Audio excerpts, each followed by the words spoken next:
So we begin our tale in Westfield.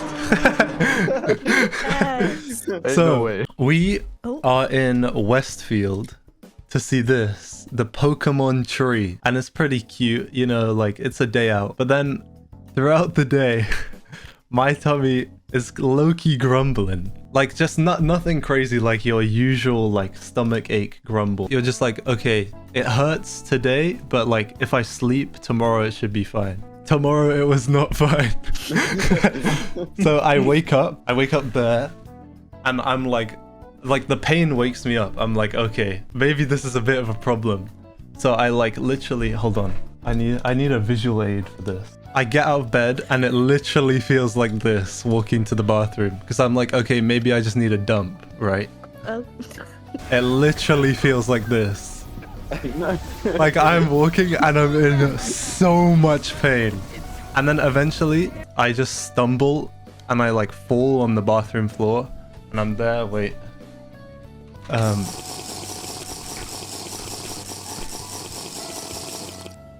there on the ground of the bathroom, like on the moist bathroom mat. I'm legit on the bathroom floor like this, like like this exact position, like legs sort of bent and like I'm on my side. I can't move, so I'm just cool. I'm like just kind of waiting to get up, and then my mum just comes through and she's like, "Are you okay?" And I'm like, "No." I'm just there like that, and she's like, "Okay, maybe we should go to the hospital." And I'm like, I don't really want to. So I'm just lying there. She gives me paracetamol, and then she's like, "Okay, can you try walk to the sofa?" And then I literally just like cannot stand up by myself. And she's like, "Okay, we're gonna have to go to the hospital." And I'm like, fine. So then I'm helped into this Uber, right? Oh, wait, the Tesla was later. Hang on.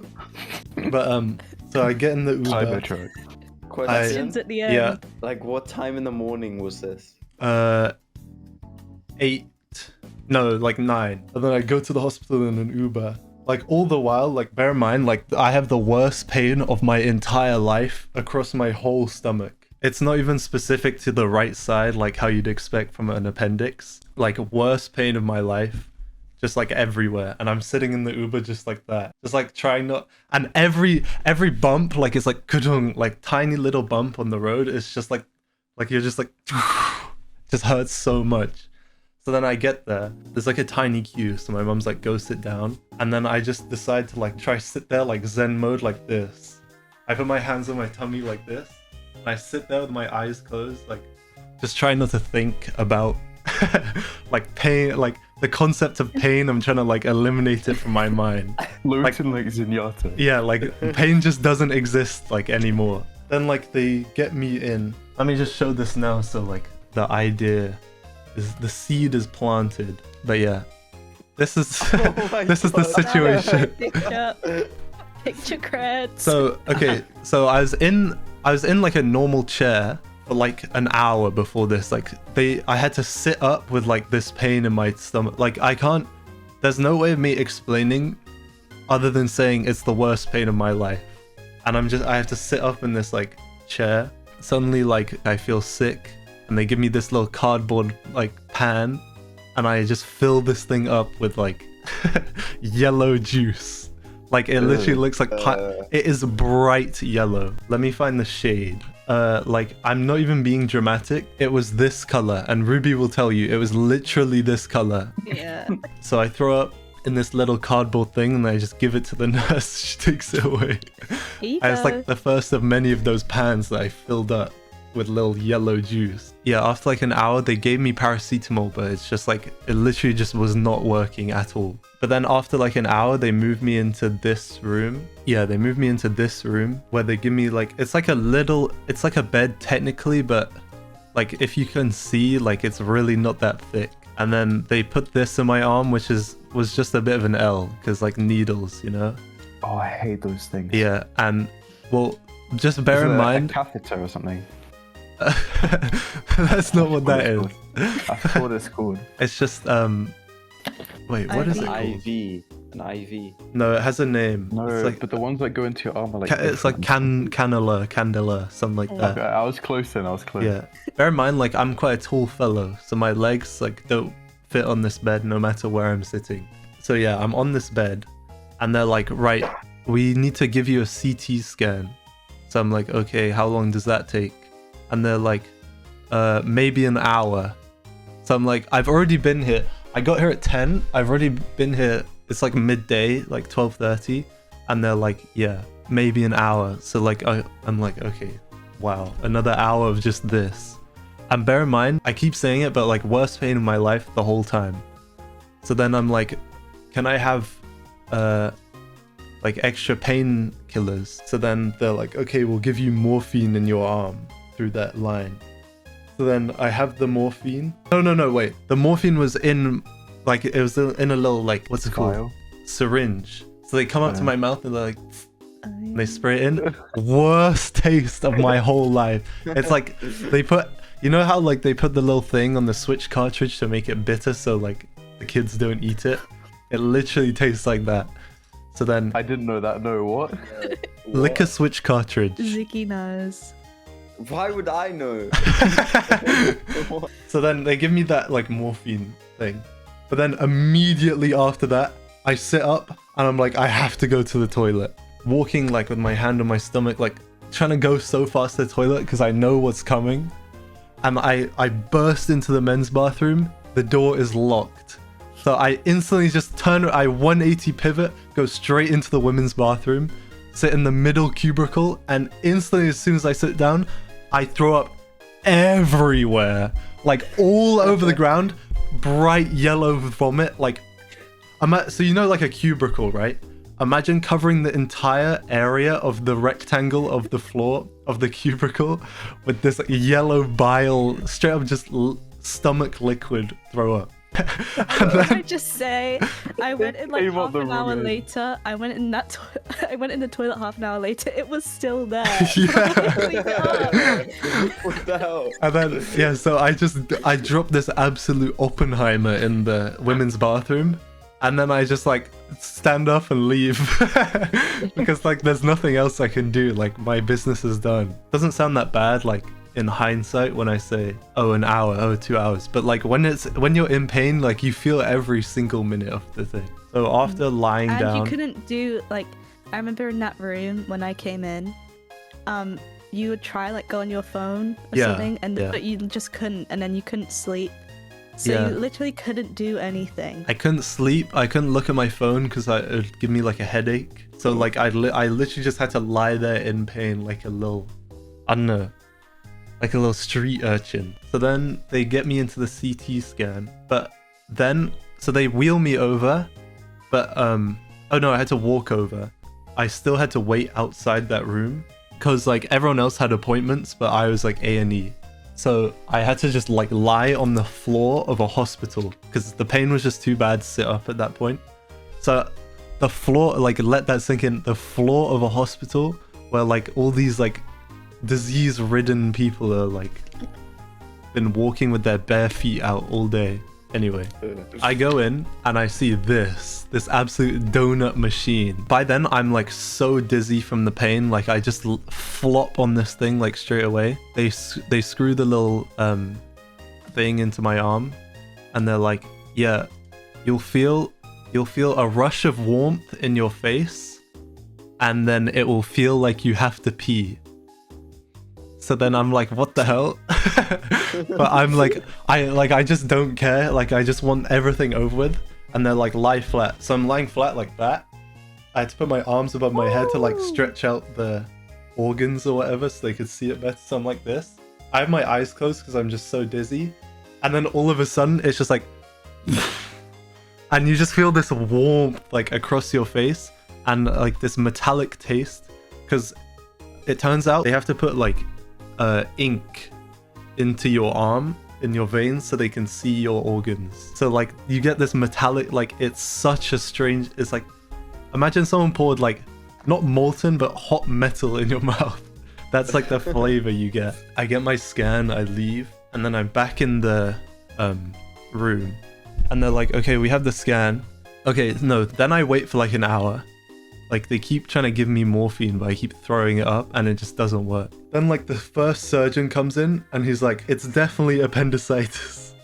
And we were like, okay, we kind of knew that already. Oh yeah, Mungie was definitely there by then. I was there from like maybe like 1. I think you got the diagnosis at like 5 because yeah. I literally don't know the times because it was just like I was just lying on that bed like half dead the whole day. So you were like 7 hours to get that diagnosis. Yeah, just for the guy to get the scan and for the guy to come in and say, okay, you have appendicitis. I was already there for like 7 hours. I just need to feel like the area, tell me if it hurts. And this guy just goes like doof, doof, doof, doof, in like my appendix area. I'm like, what the hell are you doing? It hurts so much. He's like squishing it. He's like, yep, okay, appendicitis. Like, what the hell was that? You already told me it was appendicitis. And he just wanted to like squish it to like double check or something. But yeah, so then this guy comes in. He's like, okay, yeah, I'll get my friend in or whatever. Then another guy comes in and he's like, he's wearing like surgeon stuff as well. And he's like, can I have a feel? I'm like, oh, here we go again. Goes straight into the right side. Doo, doo, doo, doo. I'm like, okay, yeah, I get it. I have appendicitis. So he's like, yeah, it seems like appendicitis to me. But but he's like, yeah, we don't know when we'll have a bed available. So you just have to wait.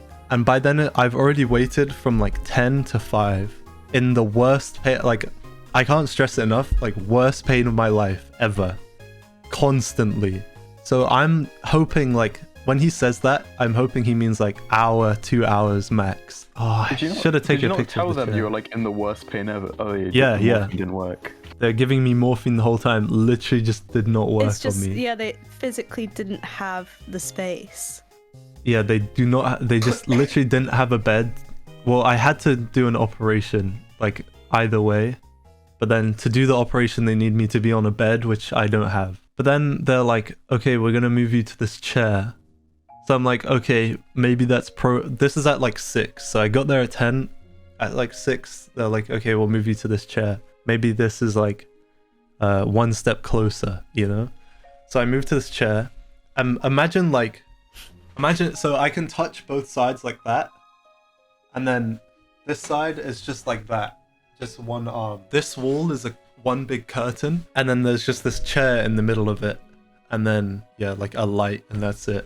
It's so kind of like a changing room, basically. Yeah. So I moved there, and they're like, okay, just sit here. So then I realized I've been bamboozled because now I don't have a bed anymore, and I can either sit up or I can sit up with my legs up. So it's just a major L basically. I've been like bamboozled out of my bed. Because the one good thing about that room was that I could lie down, but I can't do that here. I sit in this chair, and like, it was just so bad. Like, I can't stress enough like how much pain I was in, and then also just having to sit up like that. And then this whole time I'm like begging the lady, I'm like, please, do you know when the bed will be? Like, do you have any idea? And she's like, well, like obviously they don't know because they're like on the bottom floor, and then they have no idea when like the patients are leaving so I can get a bed, you know? I think that goes on for another hour or 2. I'm just sitting on this chair, and then I just literally cannot take it anymore. So then I lie on the floor for the second time. So that I think I lie on the floor until maybe like 11. And then my parents are still there. Like I think my mum was sitting in the chair. Cause as I said, the room wasn't big enough. So there was only space for one person sit on the floor, one person to lie on the floor, and one person sit on the chair. Like someone had to sit on the chair to make space for me to lie on the floor. And I think you weren't allowed to have more than 3 people in there. Yeah. So yeah, then at like 11, the guy comes in, another surgeon comes in, and he's like, I'm happy to do the surgery today, but only if he gets a bed before midnight. And it's 11 p.m. So then it's like, oh my god, if I don't get a bed by midnight, then I have to sit in this chair. Like, I either have to sit in this chair all night or go home and come back the next day. And then like, who knows what would happen after that? Like, my appendix could literally just burst by then. So yeah, then I'm lying on the floor just like praying I get a bed. Like, I'm using my one time. I'm like, please just let me get a bed before midnight, please. then eventually, I think it was literally like 11:45, like 90 plus 5 penalty. Yeah. This guy comes over, like he comes with a chair and he's like, okay, we're gonna get you upstairs. I'm like, yes! And then so I like use all my remaining energy to get on this like wheelchair, and then he wheels me into the lift, and it felt like such a, like I was still in so much pain, but it felt like such a victory lap, like the sense of accomplishment, having like waited it all out until this very moment when I could get the bed was just so, I don't know, like I didn't even do anything and it felt so like accomplishing. But Were yeah. you still in your clothes or in like a gown? Oh no, when I moved to the chair they gave me the gown. So yeah, I was buck naked as well. Yeah. And like, because like I could barely walk, like I sat on the chair weird, so my just bare cheeks were like against the leather of the seat. So like the whole way up, my sweaty cheeks were just like on this patch on the leather. Yeah, literally like sweaty bum cheeks on this this wheelchair. And my tootsies were out on the little footrest as well. So then I sit in this bed. Oh yeah, and bear in mind, like throughout all of this, I wasn't allowed to eat or drink. So they've been giving me like synthesized like water or whatever through the pipe. So then by the time I stand up to get in the bed, I need like a pee so bad, like not as bad as after Oppenheimer, but like second worst. So then I'm literally like standing over the toilet for like 2 minutes straight, just like not even like I think that's just as midnight hits, and then they're like to my parents, there's no visitors in the ward like after midnight.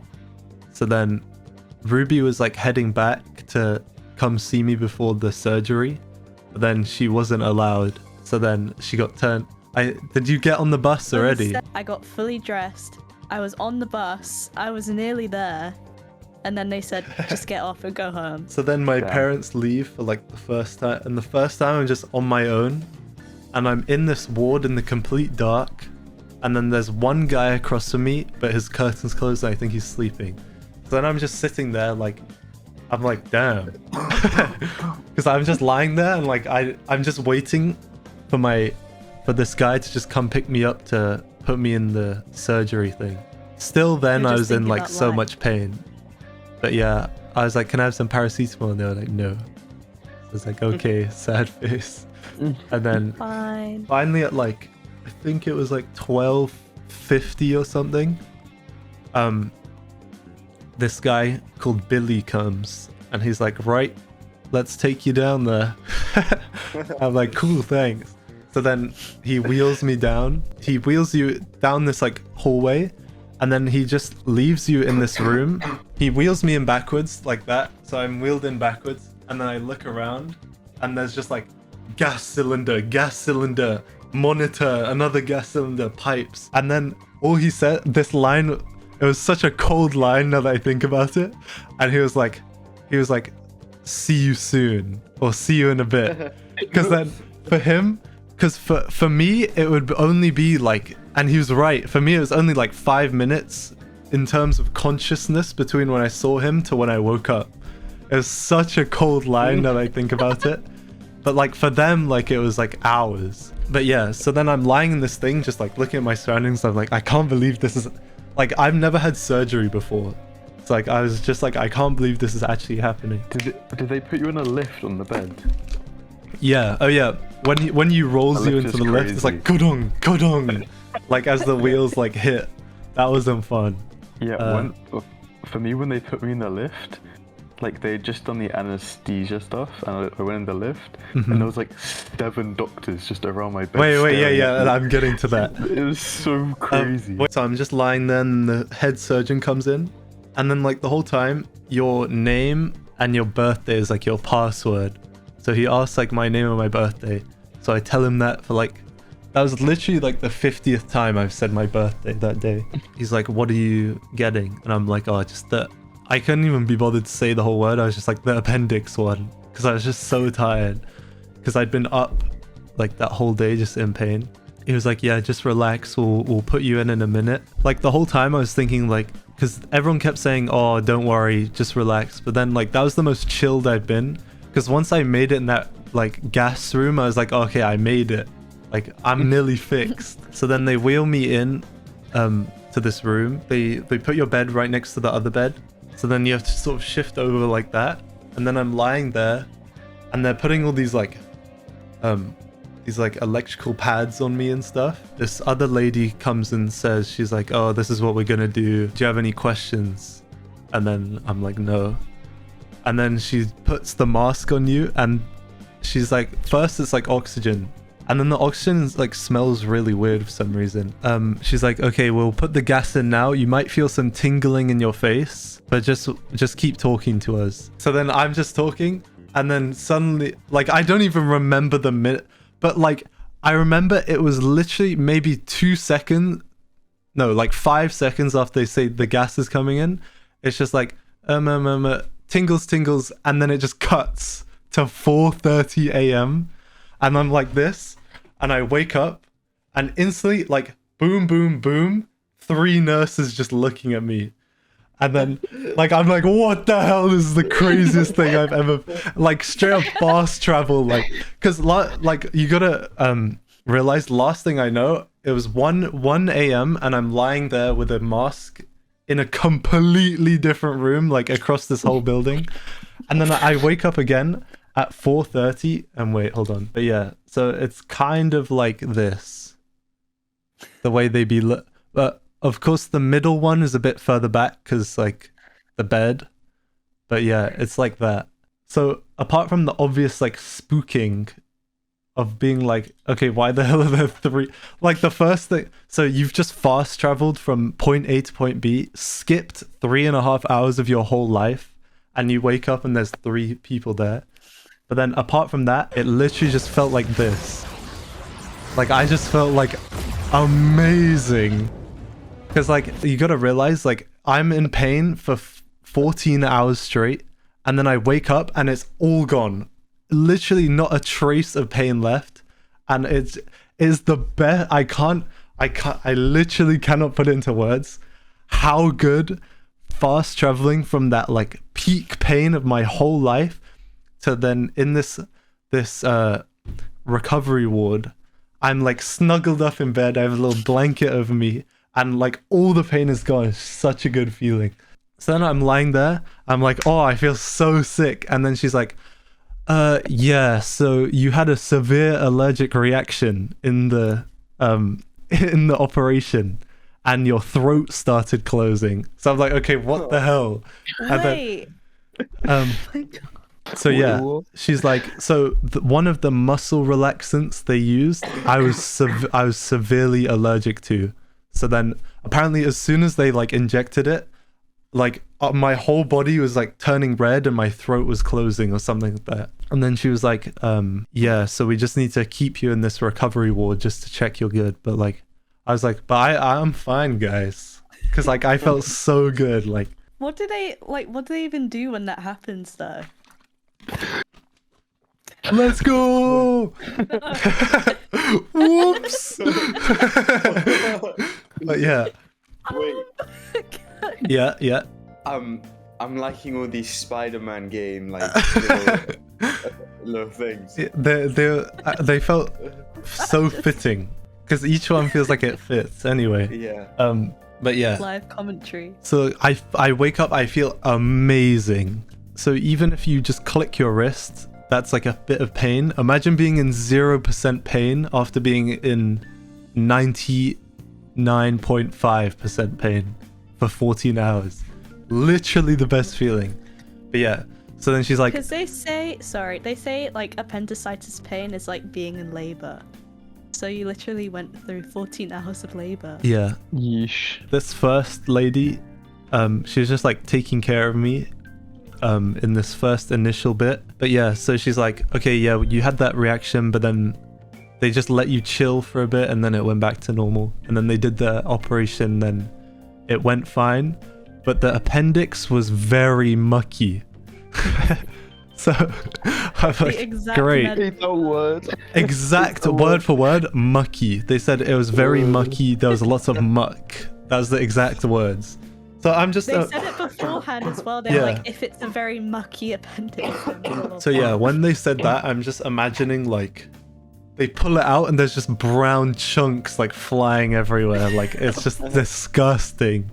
But yeah, so she's like, yeah, you had the allergic reaction, but it's fine now. But we just need to keep you here for a bit just to like make sure. Just as she's saying that, I'm like pushing myself. I sort of push myself up on the bed, just sort of sit up a bit, and then instantly it's like in my shoulders, and she's like, "Oh yeah, in the surgery they pump your stomach with gas or something, so they can like they pump your stomach with gas so they can like have more space to like pull it out."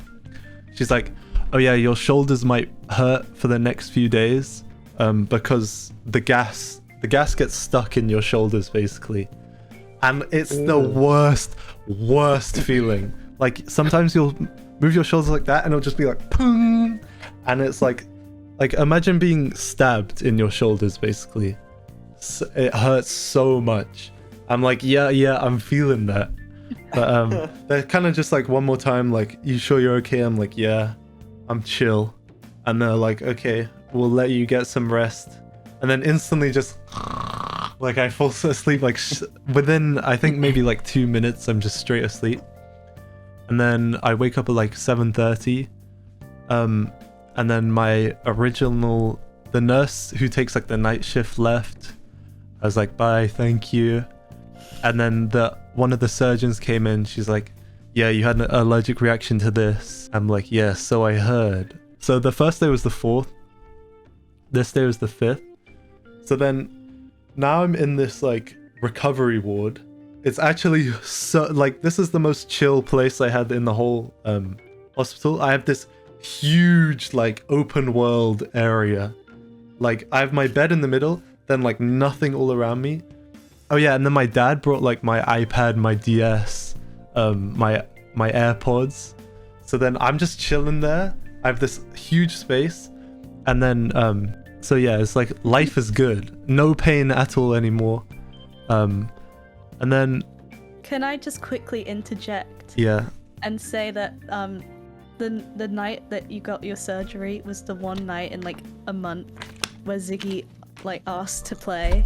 Oh yeah. We were like, "Not tonight."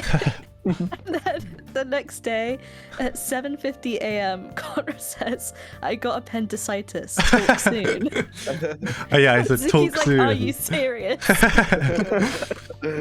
Well, they called my mum at like 4 a.m. Then I texted my mum at like 7 a.m. I'm like, "Hey guys, smiley face." I texted the family group chat. I said, yeah. "Hi guys, smiley face." I was like a proper like Oppenheimer telling his wife to bring the laundry in. So yeah, the streets will not forget that "hi guys" message. But yeah, so then I'm chilling in this area. I have so much space. The nurses in the recovery ward were the nicest nurses I had the whole time. But then I realized like, I'm like, I have to pee. But then I have literally cable, like electrical cables, like you know how in science it's like the like crocodile clips, yeah, and then you clip them on. So I have a sticker and then a little like a lightning rod thing, and there's like literal crocodile clips like on my chest. So then I have like all these wires. I'm like, I gotta pee. So I'm like, "Excuse me, I kind of need the toilet." She's like, "Oh, there's no toilet in here." I'm like, "Okay." And then she's like, "Here." She hands me this literal cardboard like milk jug looking thing with like a tube at the top. So I'm like, "Okay." So then she gives it to me, and then I'm like sitting there, but then she stays there. I'm like, "Okay." So then I'm sitting in bed like trying to like, I need a pee so bad, but just I feel the eyes on the back of my head like burning my skull. I'm like, "I'm so sorry, can you please just leave? Like I cannot do my work when you're just staring at me like this." So then she's like, "Oh yeah, sure."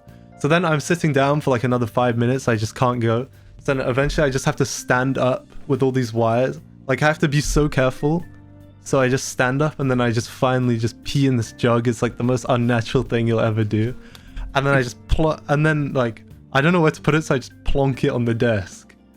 And then I'm like, I'm done. And then she's Someone like, has to work yeah, there. and then she just takes it and like throws it away. But yeah, so then over the course of, maybe that's like 8 now, but from 8 till maybe like 12 or 1, I am chilling.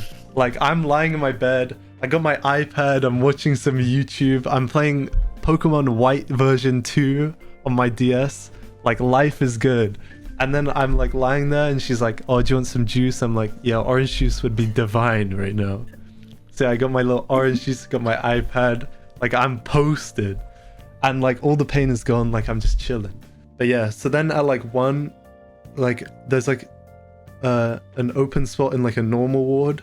So I have to say goodbye to like my Conrad cranny where I have like all my, like my wide area. But yeah, then they roll me upstairs and then I say goodbye to my other recovery nurse. Because you can't visit a recovery ward, but you can visit a normal ward. That's when like these guys are finally allowed to come visit. This is what I'm presented with. So yeah, I get this little card. Hey. And then I got my Ribena. You can see my AirPods and iPad like in the upright position. So this is like POV or me. So yeah, you can see I got my iPad, got my phone, my AirPods, and you can see Hans that Mungie made. And then yeah, I got my little hot chocky. It's just me looking dead as hell. Like I don't look that good, but like like I still felt good, you know. That was Mungie chilling. Like me still VOD reviewing the 1FS premiere videos. Oh yeah, and as you can see, the hospital beard is growing in. This is why I have this now. Like I don't look like I'm chilling, but I was chilling. He's just thinking. Oh yeah, I have to show this one. One more. This is so I can sleep. So yeah, this was thingy number 1. This has been in for like 2 days. And like, I think that's just literal blood juice just coming out. So disgusting. In the actual operation, they gave me a second one. So now I have 2 of these dumb needle things in my hand. And then, like, if you've had one, you'll know, like, the ones in your hand are just the worst. Like, I still have bruises on my hands from those ones. Every time you move, you can feel it. Well, yeah, exactly. The elbow as well, like when you're bending, you can't bend your elbow, you just have to grab stuff like that. It's just like a little like tube. It's just so like uncomfortable. They visit, but then they have to leave at like 5. We got there at like 4. We left at 8:30. Then I'm kind of by myself, so then I'm just kind of watching, and then I try hit the hay. But then for some reason, I just could not sleep that day. By this point, I'm just bored of lying down because I've just lied down this whole time. I can't sleep. So then for the first time ever, I asked the guy, I'm like, can I have some sleeping pills? He's like, yeah, he comes back with them. I take them. They literally just do not work. Like I'm awake for 2 hours after that. So then I finally get to sleep at like 2, and then 4 a.m. the actual like harbinger comes in. And he's like, yeah, we got to do bloods. I'm like, bro, really? Like, I've been asleep for like 2 hours. You didn't have to wake me. We could just do it in the morning. He's got to come collect your blood. So then he puts it in the one in my arm. As you saw in that photo, like, I think that one was a bit busted by then. So then he's trying to pull blood out. And then it's just, he's like, oh yeah, it's not working. So then he's like, oh yeah, we got to make a fresh one. I'm like, seriously? Like like I already can't sleep, and now you're gonna like stab me again. So now I'm gonna have like adrenaline and stuff. He collects more blood, and I swear, like, I know he was just doing his job, but I've never hated someone more in my whole life than that guy. The feeling of finally getting sleep, and then he wakes you up to do that, and then you can't go to sleep again because your arm is in pain. It is just so annoying. Then like I think I barely sleep that night. And then they finally let me out the next day, but then the shoulder pain was kind of hitting. They get me out of the bed, and then I have to go get my prescription. But then they say, oh, the prescription's not going to be ready for like an hour. So then I'm sitting in this chair, and it's a literal war zone around me, because there's like old people that have been waiting there since like 8 a.m. waiting for their prescription. there's like old ladies like yelling at the staff, like it's just crazy. And then I try do my Zen mode thing again, like just pretend pain doesn't exist. I'm just sitting there. But bear in mind, like it feels like I have a knife in each shoulder. And I'm just trying to sit there, like not move at all. And then my mum is like to my dad, just take him home and I'll wait for the thing. So then this guy like wheelchairs me out.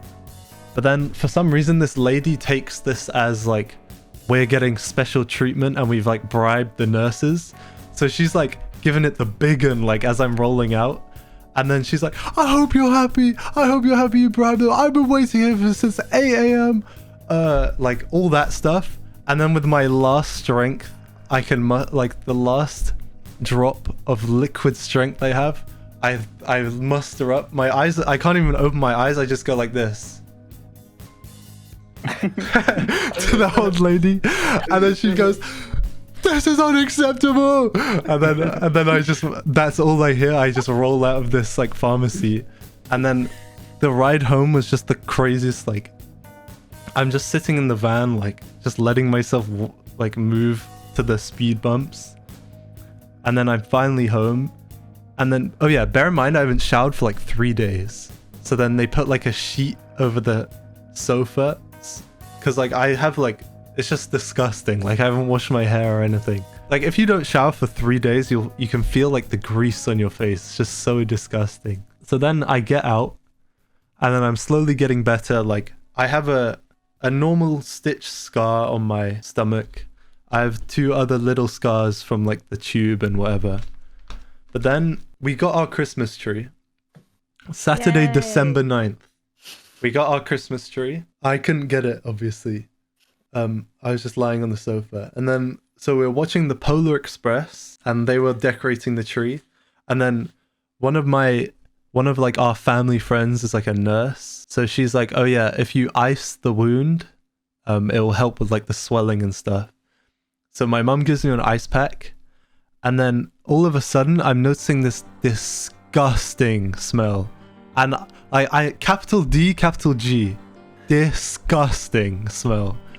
And then, so I'm like, huh, what is that smell? And then, so I have the ice pack on, but then I take it off to like flip it to get the cold side. And I notice this brown liquid on the ice pack.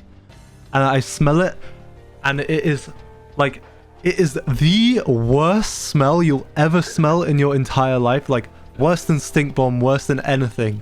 Like that was pure bacteria. And it was filling the room. Yeah, like the whole, it instantly just went. Wait, I've thought of another vision. Wait, was it from you or from the Wait, ice I'm getting there. Okay. I know what it was from. It is literally like this. That is how it felt. That is how it filled the room. Unironically, the second I took the ice pack off the thing, it just went like. I cannot emphasize it enough. Disgusting smell. So yeah. And we're all like, what the hell is going on? Yeah, and then my mum thinks it's blood. So she's like, okay, we gotta get you to the hospital.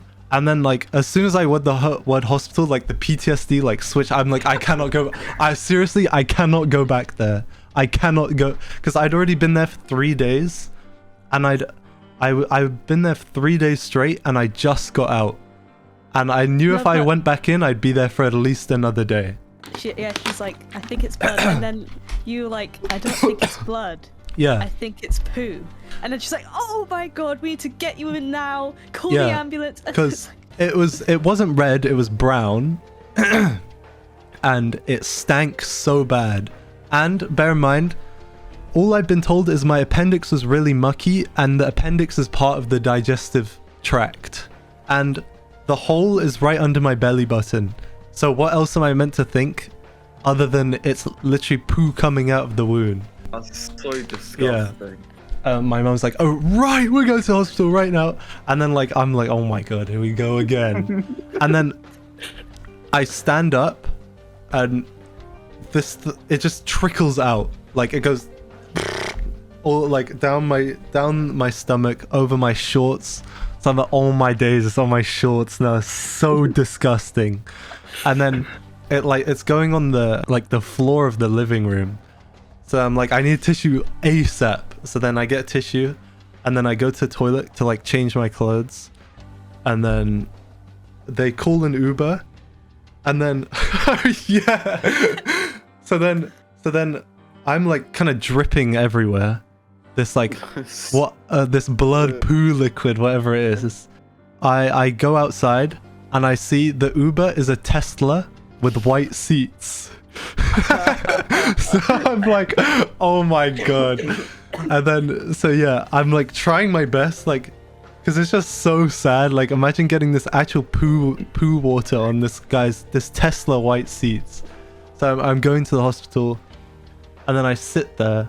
But then the annoying part is, like, I and myself felt really good. Like, that was the best I felt since.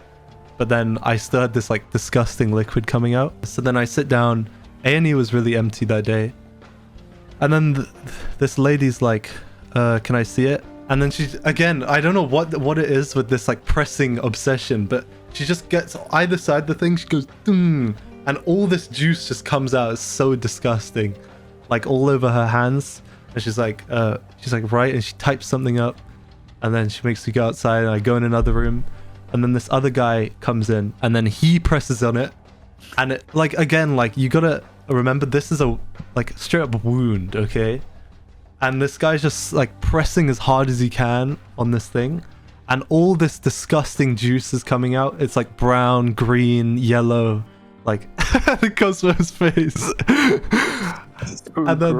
And then I'm like, can you stop please? And then he's like, okay, but we gotta get the rest of it out. So I'm like, okay, give me a second. And then after like a minute, I'm like, okay, quickly please. So he goes like, and he just tries to get all the rest of this out, and then he takes a sample.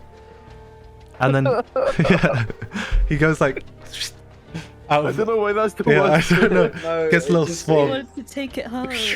And he puts in this little baggie, and then he's wait, like, we'll sorry. analyze this. Yeah. Yeah. Also, before the appendectomy, they were like, do we have your permission to use this for? Oh yeah. Research purposes. Yeah. So then he's like, can we use this for research? And like at that point, I was just so woozy, I couldn't even write my name properly. So I was just signing everything possible. So yeah, someone out there, some like medical professional, has like a box with my disgusting mucky appendix in it. But yeah, so then the guy who just took a sample, he's like, yeah, I'm looking at your records. Apparently this was expected because your appendix was so mucky and it was about to rupture, which they didn't tell us on the day. So apparently like the bang in that is that if I didn't get that bed before midnight, I could have gone home and then my appendix would have just ruptured. So then, and then like I might have just died, like straight up. So yeah, that was kind of crazy. That's kind of crazy. But yeah, once it ruptures, like you can't really. No, I thought that's like the whole thing. It's like a time bomb. That's not ideal, is it? And That's there not was ideal. yeah, and like the fact there was like 10 minutes in between being able to have the surgery or not, like crazy when you think about it. By then, bear in mind, like it's already midnight by the time this guy's just taken the swab. So it's like, yeah, we'll try get you a bed, but like no promises. Saturday into Sunday. Wait, hold on. I get sent back to the exact same chairs before, literally just unescapable, this uncomfortable chair. I'm sitting there, like I just have to sit there all night because like I can't sleep in this chair. And also like I'm like a kind of a clean person, so the fact I know this juice is just coming out everywhere is so disgusting. Like I just cannot sleep. I'm just sitting there my chair like that, just overwatching. And then it was kind of like, I know my mum must have been tired as well, but my mum just like fell asleep on the ground. And like, it was just such an annoying thing to just see my mum just like fast asleep. And then I'm just sitting on this chair, like I cannot, like I'm not even tired. So I literally don't sleep all night that night.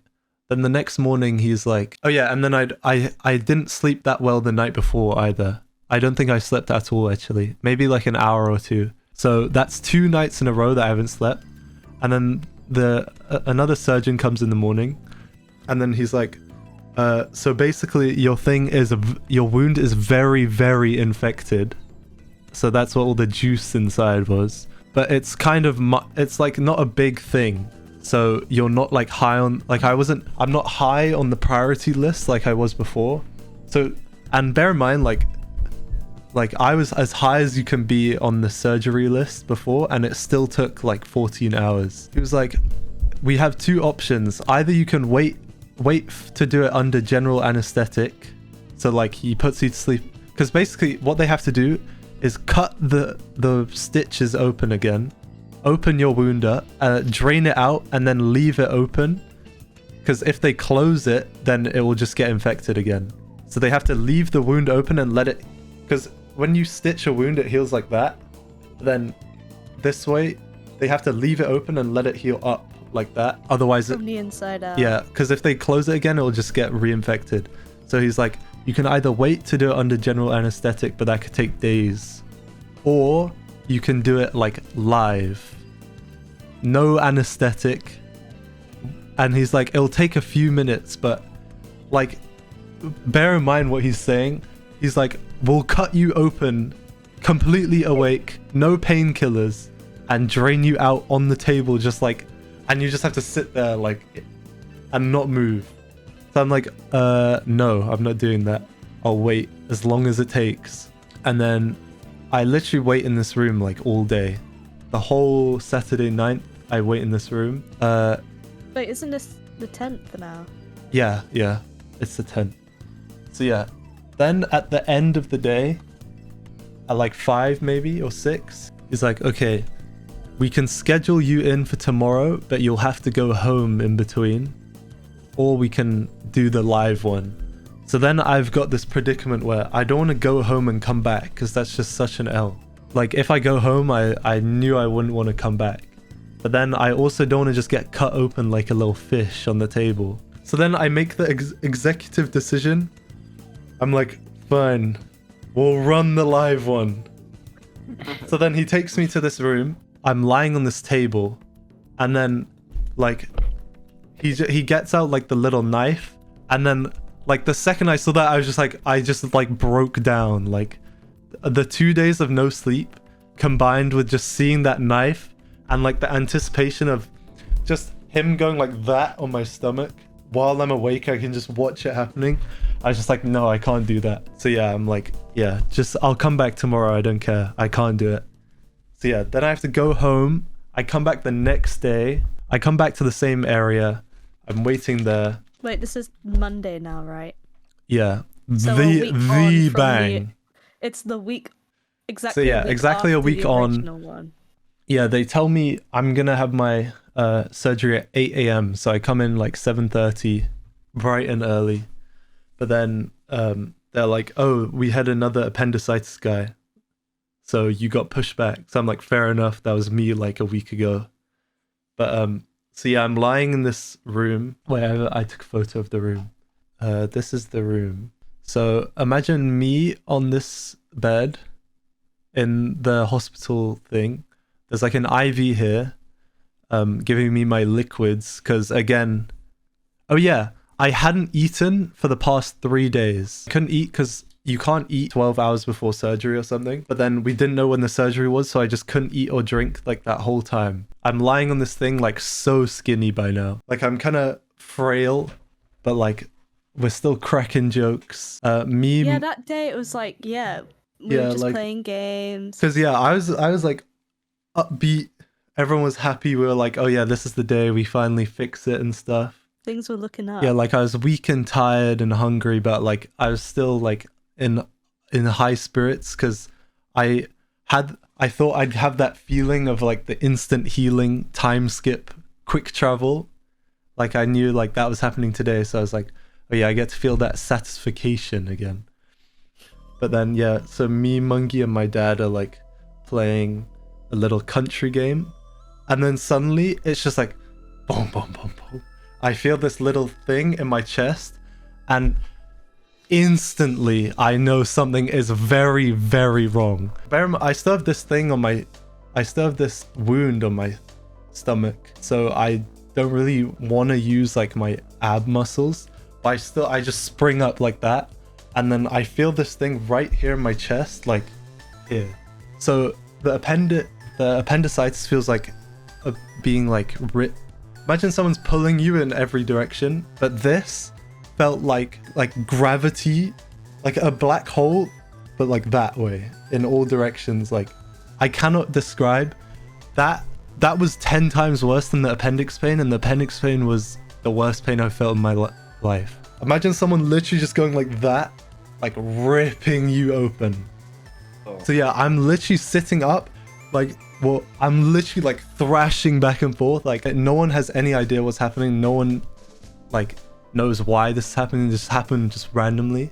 Everyone runs out of the room, like, and they try to get like the nurse and stuff. Please get out. So I was like, oh no.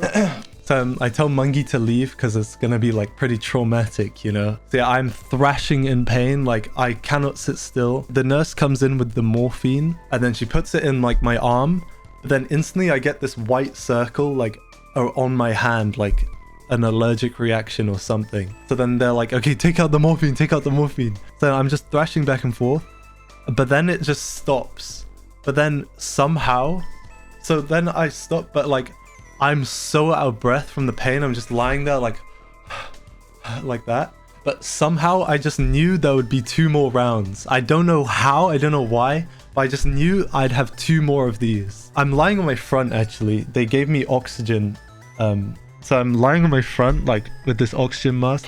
My whole back is open to the air because I'm wearing this hospital gown. Yeah, you're like in a ball. And the nurses, and they even got a surgeon in, they have no idea what's happening. Suddenly it just comes back like this ripping pain. I'm instantly thrashing again. They're like, quick, get ECG. Because they think, I don't know, like might be having a heart attack or something. So then they're putting all these like electric things on me. And they're like, please sit still. But because they need to take like the reading. But like, bear in mind, worst pain of my... I don't know like anything else. I can't imagine anything worse, basically. It was just the worst pain ever. But yeah, so I'm trying my best to lie still, but I'm still like that. And then they finally get like the reading or whatever. Then it kind of goes away. I knew I had 1 more to go somehow. But yeah, then everyone's just standing around like so bamboozled. Like, number 1, what the hell is this like random chest thing? Number 2, how am I like allergic to morphine all of a sudden? Like I got this white ring on my hand. Then suddenly like a 3rd wave comes, and it comes so strong. Like I instantly fling to my front, holding my chest, like, because literally it feels like it's being ripped apart. I'm like trying to keep my chest together. That's what it feels like. So yeah, they instantly like roll me out. Like I'm on my front, gas mask, like, and then they put me in like the resus bay, which is literally where you go if you've died and they've like brought you back. Yeah, I'm like in this resus bay, lying on my front. And then they give me paracetamol, and then suddenly that just like works. And then she's like, can you sit back? And I'm like, give me a minute. And then after a minute passed, I'm just like, and then I just chill. Like from then on, like, I don't know how I knew it was only going to be 3, but from then on, I didn't have that ever again. So then I'm just sitting in the resus bay. Like literally a minute after I got in there, I was just completely fine. But then like, so I'm just lying there. But like my family have no idea what's going on. Like they probably think that I'm still like in this pain. Yeah, we thought you were like proper going through it still, because the last time we saw you, you were like curled up in a ball. We were there for like maybe an hour and a half, and no one was coming out the room. No one was saying anything, because you can't go in the resus bay because like you need a card. So it's like we just did not know what was happening. And then me on the other side, completely fine, but bored as hell. Like I'm just lying there, like I have nothing to do. I'm listening to this beeping sound. I'm just lying there. Yeah, so I just lie there, and then my dad like sneaks in somehow. I don't know how he got in. But then he's like, "Are you good?" Like a sliding door, so he just slipped in. Yeah, he just slipped in. And he's like, "Are you okay?" I'm like, "Yeah, I'm chill." He was like, "Oh, okay." Because like obviously they all thought I was in like this pain still. But I was just chilling. Yeah, so then he got kicked out, and then he went and told the others, and then they all slipped in after someone. And they were like, hey. I was like, what's up? But yeah, so then I stayed in this resus bay for like 4 more hours, just so bored. Finally, some guy came with the bed for the second surgery. And oh my god, this is actually really disgusting. So when I'm getting up, I notice all like this brown staining on my hospital gown. And I get up. So I stand up from this one bed to get on the other bed. And you just hear tick, tick, tick, tick, tick, tick. All this liquid just trickles off me and lands on the ground like... it's like the stinky liquid. So disgusting. So this guy comes and he's like, "Are you Abdul?" I'm like, "Obviously not." He's like, "Oh wait, what?"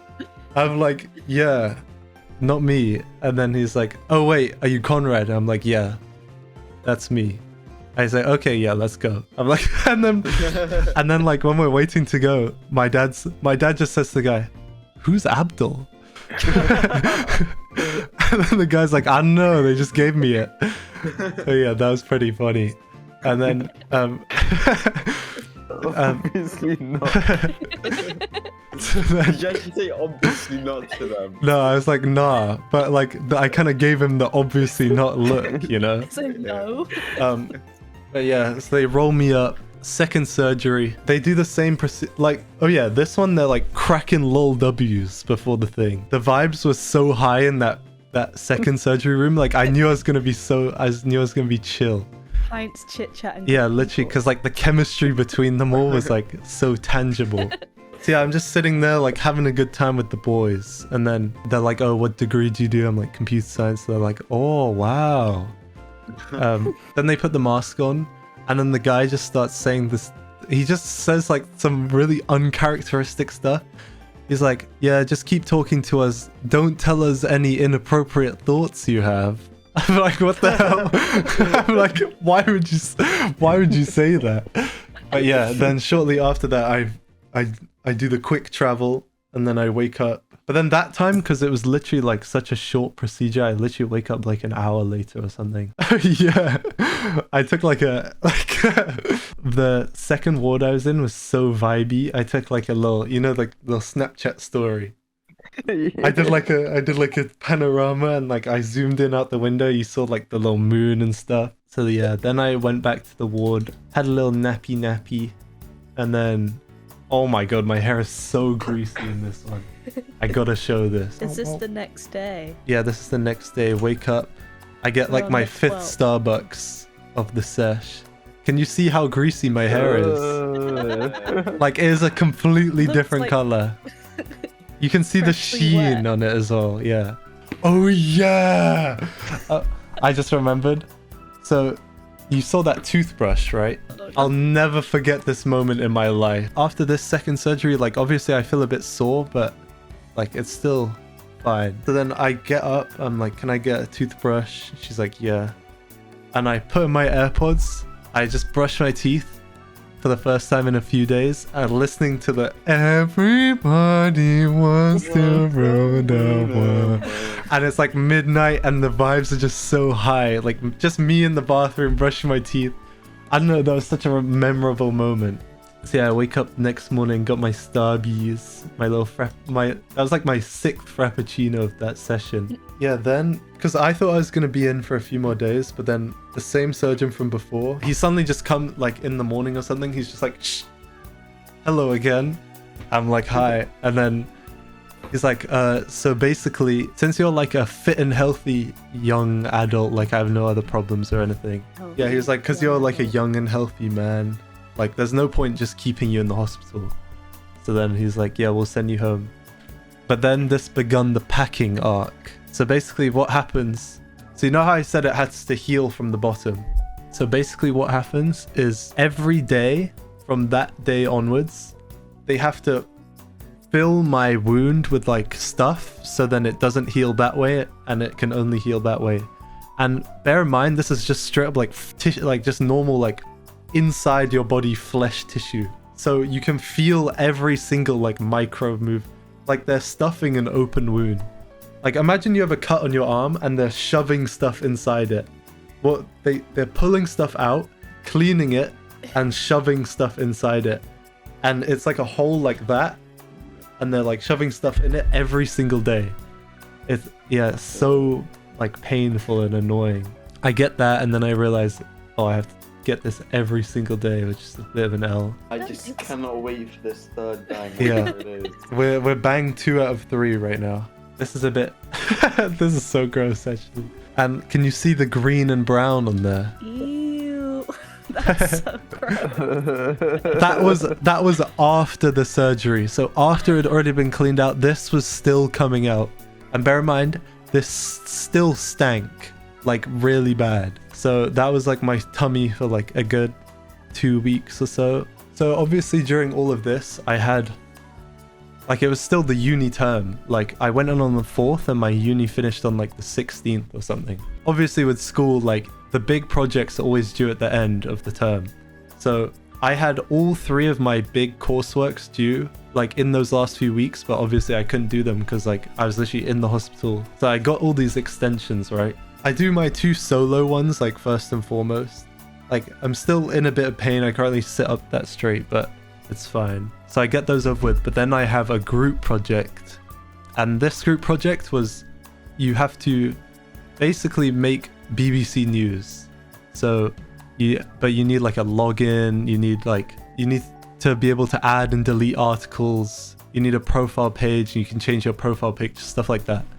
So this is a big project, right? So I was gonna do it with one of my friends, but then we didn't have 2 other guys, so we got put together with another group of 2 to make a group of 4, because it was a project for 4. So we're doing it with these 2 other guys, but they haven't like replied at all throughout this whole term. And then bear in mind, like we're running out of time, like all they could give was a week extension, so it was due like pretty soon. So then we start working on it like 2 days before the end or something. My friend from before, like he'd already started because we had like a month before that, so he'd actually done like a lot of work for us.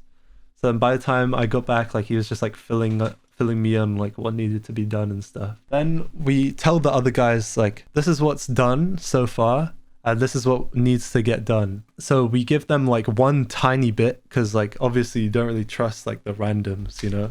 They're like, oh, it's not working, stuff like that. And then we're like, okay, keep working on it, keep trying. And then all throughout this thing, one of the guys keeps saying, oh, I'm busy, I can't join the meeting. Oh, I'm this, I can't join the meeting, I can't do this, can't do that. Bit annoying, but okay. It's like the day before, the day before, and they're like, okay, we're gonna meet up in a cafe, because they're both from another country and they'd already flown home for Christmas to that country. So they're like, okay, we'll meet up in a cafe and work together there. One of them says, okay, we got it working, but we didn't upload our work to like the group folder, I guess. And we did all the work on the other guy's laptop. But then it gets to the day of the thing and they're like, we did all the work on his laptop, but he's not replying. He didn't push anything, he's not replying. I've been trying to call him since the morning. So like, okay, that's a bit annoying, because it's already midday on the 21st, it's due on midnight of that day. So we keep working throughout the day, and then I get this text. I think I just have to read it because it will show his number otherwise. Hey, I got a call from the guy's brother or cousin, I'm not sure. He made a car accident and he's in the hospital. I don't think Cosmo he made a car accident. Yeah, he made a car accident. So I'm like, what the hell is going on? And this is at 7:46 p.m. and it's due at midnight. I'm like, okay, what the hell is going on? And then I'm like, well, obviously the first thing you say is, you're like, oh, is he okay? And the message I got back, I don't think so. I know the message. He's in a coma. So I'm like, okay, what is going on? That is at 8:02 p.m. So we have 4 hours left. We have the whole, like, okay, so a website, you have the front end and the back end. We have the whole front end to do. So all of how like the website looks and stuff like that. I don't think so. He's in a coma. That's what they told me. So apparently, and this is all like butterfly effect from this. Yeah. As So well. then I was thinking, the thing I thought straight away was like the butterfly effect is crazy, because if I didn't get appendicitis, then our group wouldn't have got an extension. So then they wouldn't have met up in the cafe at that day. So then he probably wouldn't have made a car accident. So I was just thinking that is actually just crazy butterfly. If that's true, because you got to bear in mind, like, I don't even know if this guy's real. Like, I've never met him in person and I've never spoke to him because he always like dodged the meetings. So like, obviously it would be crazy to lie about that, but like, I can't, like, I don't know if that guy's real or not. But yeah, so then from my friend, I'm like, are you seeing this? He's like, this is crazy. Can we get another extension? Worst group ever. Feel bad for him, but man, this is incredible. Then it's literally just grind time. Like, me and him just get, like, straight up, we're just coding. Because we thought that was all done, you gotta bear in mind, but then it's now suddenly on this guy's computer, apparently, who's in a coma, so it's just basically useless now. So we're doing it, like, as fast as we can. And wait, what was the exact number? We got it in 47 seconds before the deadline. Did it look good? Yeah, it was actually really nice. But like, the only thing is, oh yeah, oh my god. And then like, we're testing it out after because we just had to submit it at that point. We're testing it out after we submit it, and then we found out one of the guys just like did something like wrong. So like, we're gonna lose some marks for that. But the clutch to get it in at the last second was just crazy. Oh my god. So yeah, I was just like, the butterfly effect of that. In a coma. Yeah. That's a story for the ages. Yeah, you just gotta. I have a grumbly tummy in Westfield. Guy in different country gets into a car accident and is in a coma. Like, that is just insane. But yeah, that was the tale of my December 2023. Pretty crazy.